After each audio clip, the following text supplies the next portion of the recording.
তব সুন্দর হে সুন্দর।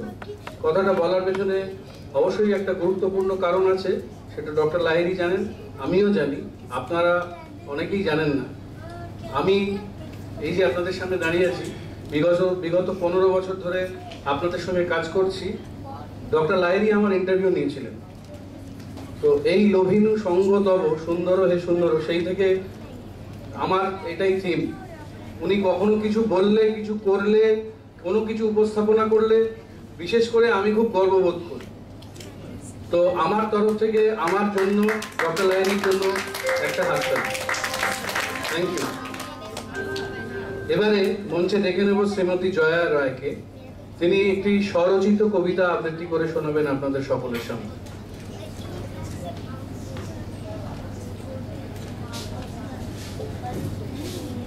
নমস্কার, সকলের অনুমতি নিয়ে আমি আমার চিরাচরিত জায়গা থেকেই পারফর্ম করছি।